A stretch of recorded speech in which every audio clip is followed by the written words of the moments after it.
Ladies and gentlemen, welcome to Turn Right Machine Works. My name is Keith, and we're in here at the Rutland lathe again. This is Let's Look Under the Old Girl's Apron, Part 4.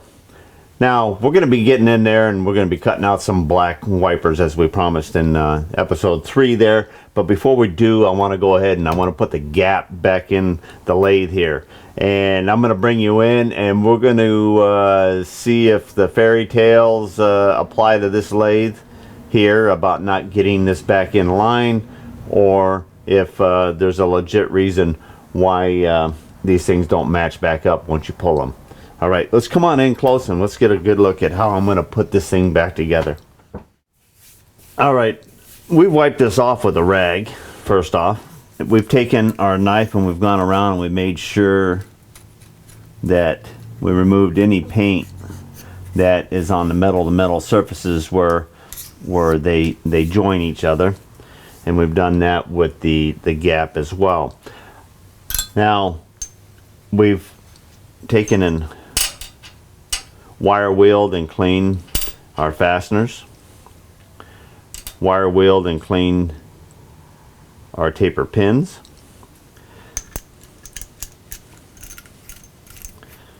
We're now going to go ahead and take the tap and just clean out all of our threads.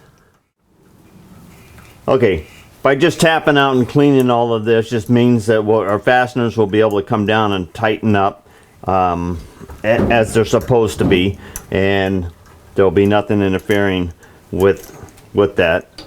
We've also been doing some clearing and cleaning, and just in case any paint speckles, any just any kind of dirt and debris.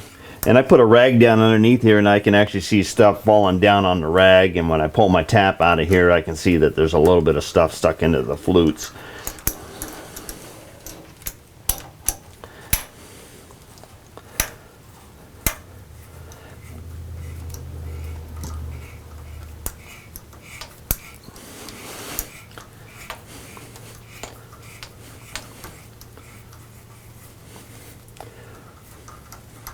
A little bit of resistance on that one.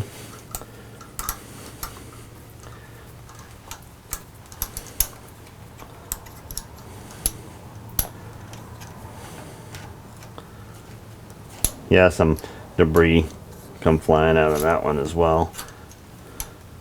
This one's real close to that collar around the spindle, so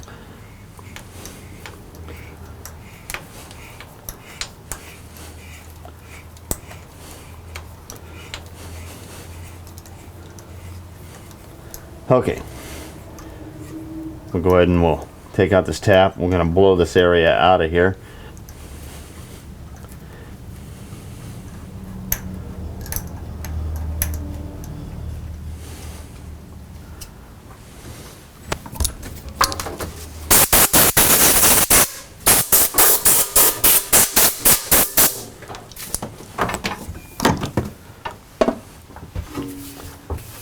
Okay.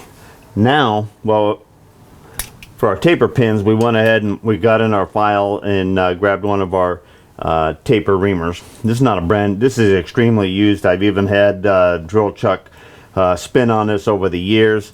This is part of my collection I used to use out in the field. We used to do a lot of pump alignments, engine alignments, and sometimes they had to be hard doweled. And all I'm doing, I'm not trying to cut anything out of here. I'm just holding it in there and I'm rotating it around, and I just want to make sure that I'm cleaning the junk, and you can see just a little bit on there. I'm wiping off with my rag. Okay, now I'm not going to be able to spin this one here, so we're going to use our little 6-inch pression and just give it a couple turns in there, pull that out. A little tiny bit of debris. We just want to make sure that our taper pins are going in and are going to be hitting clean surface. No dirt to hold, because these taper pins are what actually hold the alignment.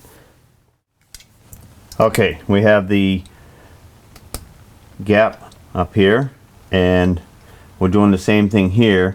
We painted in here, so we expect, and there's paint all stuck in here.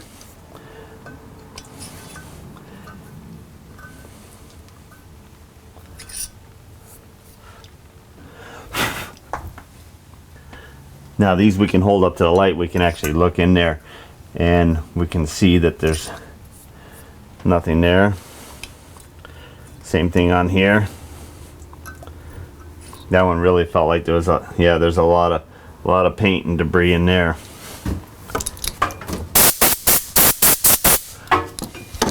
And those are kind of things that are going to make a taper pin not locate right.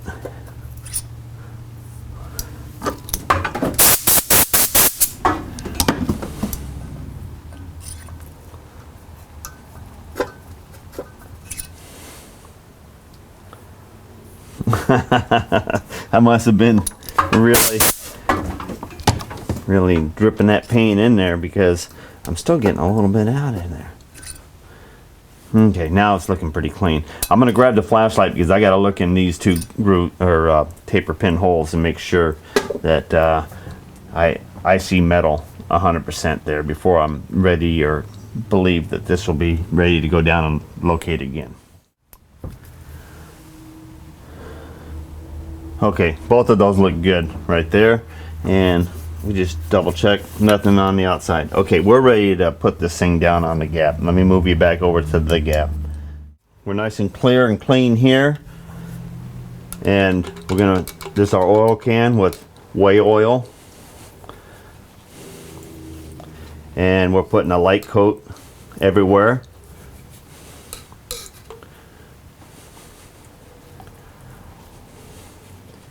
And we're also going to put a little bit on our faces right here, where the set of ways actually butt each other, right there and right there.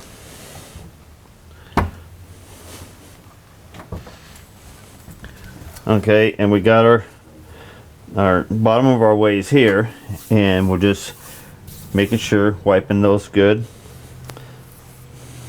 Oh, we got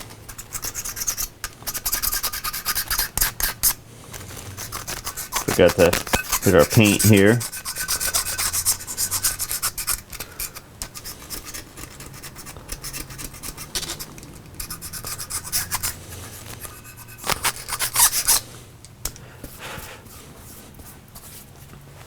Okay, a little air.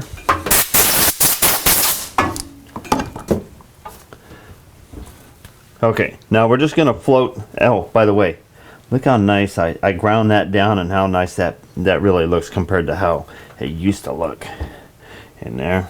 I'm gonna be glad. I'm gonna be looking down at that a lot. Okay, now the first thing I'm gonna do is I'm gonna drop my taper pins into these holes here, and I'm just shaking and kind of pushing that down in there. Okay, and boy, those feel like they're really lining up. Okay, now I'm gonna go get my little, no, I got it right here. Butt it into my hammer.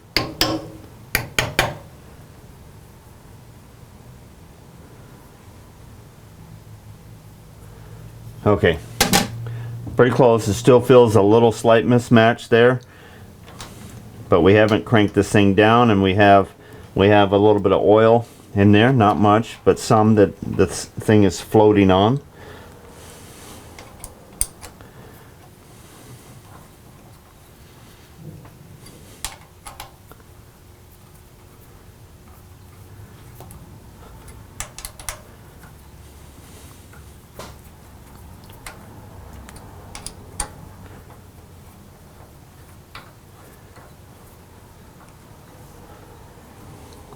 Feeling better.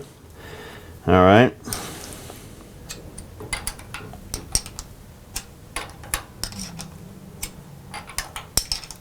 Kind of torquing these down. That feels like no difference there. This feels like a little tiny bit of difference. We'll know a little bit more when we get the carriage going back and forth, because I'll put the mag base on here with an indicator, and we'll actually read across the split line, and we'll be double checking it. But for right now, I'm going to call that an installed gap. But it's getting a little, feeling a little closer over here. We'll let that sit because that oil too, and I'm not really, this is just my cushion, and it's not high torque value. I don't want to bust my little ring off of my cushion. And so there we go. We put the gap in. That feels better already.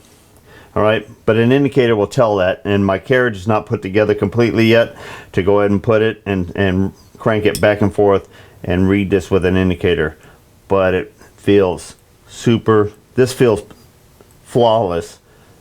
This feels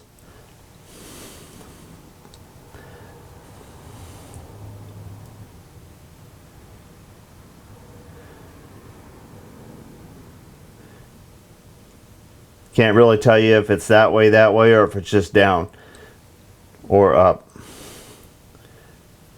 All right, so there's our gap. All right, let's go in and let's watch some black wipers being cut out.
Alright, we're changing out these wipers from the white ones.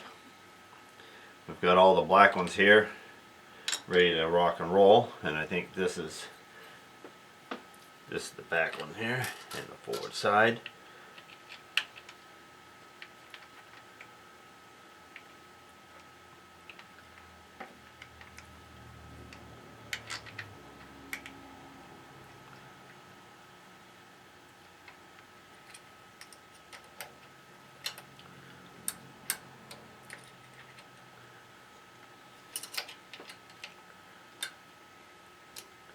Nice.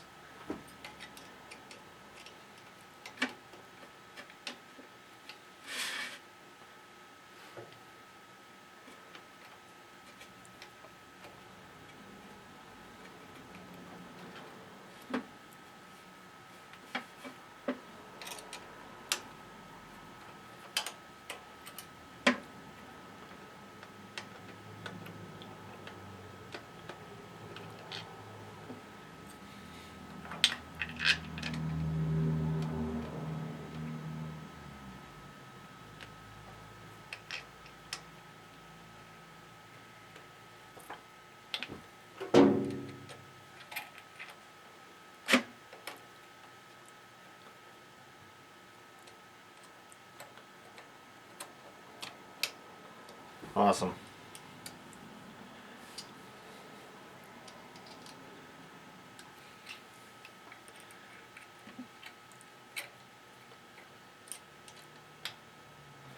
The black definitely looks more handsome on the lathe.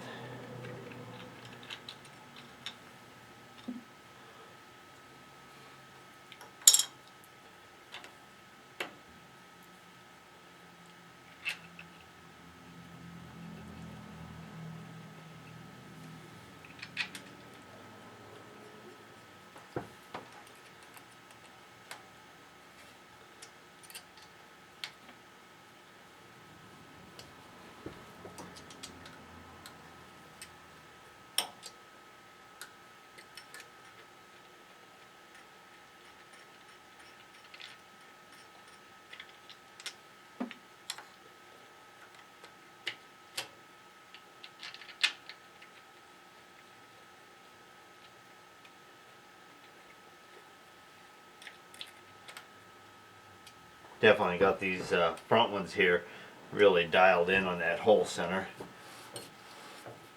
Nice. Okay, we'll be adding some felt and stuff in there. We got to cut that out. We do have to put a paint job on this, and we have to do some drilling and tapping to mount the readout on this piece here, and it's getting there. Rock and roll. Well, it's been a long week, and we just cut out another set after we fit up those on the lathe there, and totally happy with them. And we came in here and we've cut out our second set, so we have a spare set for our Rutland lathe.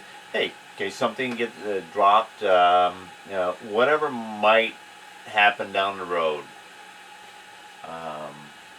Or I want to go ahead and have a second set completely filled up with new wipers and everything else, and I can pull these off or those off and change them out or whatever.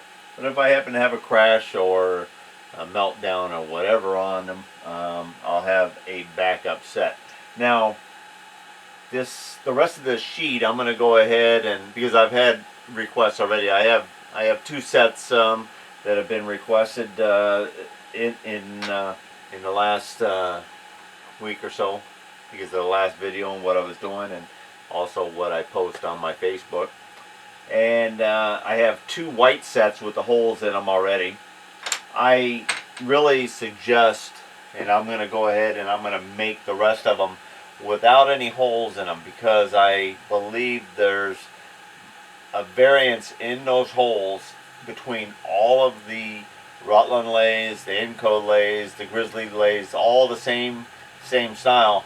But I think it's because of the way things are fabricated by that overseas industry. There's not a continual matching set of holes to put those in there. And it would be so easy to go ahead and take a 1024. It's actually the size of these threads. I don't know what you might actually have, but go ahead and take a cupped set screw, screw it in there backwards by hand or whatever, put this up to it, just have it protruding to where you can lightly tap it with a hammer and put the imprint on it, or a center punch 1024 or the matching thread that you got in there, and use that to go ahead and mark your holes. I'm just going to go ahead and I'm going to cut out as many sets as I get requests for. I'm not crazy about getting into production and running these parts and selling them, but hey, I've got the program already, and I'll cut out a few. It's not a high weighted part to ship easy and everything else. I'm going to run this out here and calculate out what this material cost me for the amount of parts, and my efforts that's going in here. Of course, this thing pretty well runs by itself, and it's not really drawing a high dollar energy cost here, and it pretty much can handle. In fact, these two sets right here, I was involved with other things. This is Sunday, and I did that. You know, I went out and cleaned the chicken coop and mowed the grass and stuff, and just came in and babysat it. One thing that's nice about the chili pepper set here, it actually it gives you a time period that it's running and what's remaining on your time and projected time. The cut speeds and everything else was kind of automatic from the Fusion 360. That's good. This last week I cut out over, I don't know, 10 pieces of the white Delrin. I learned all different kinds of things because I was learning two things at once in the 2D realm. All right, now I think I'm ready to jump in there and concentrate a little bit on the project that John Saunders and I are working on, and that is the cover for the Porsche. But these wipers were part of the Rutland lathe, and the Rutland lathe is more precedent to get that running. I have a project that I want to run in for a friend, and I also need to get the readout on there, and I want to get that lathe up online and get that rolling.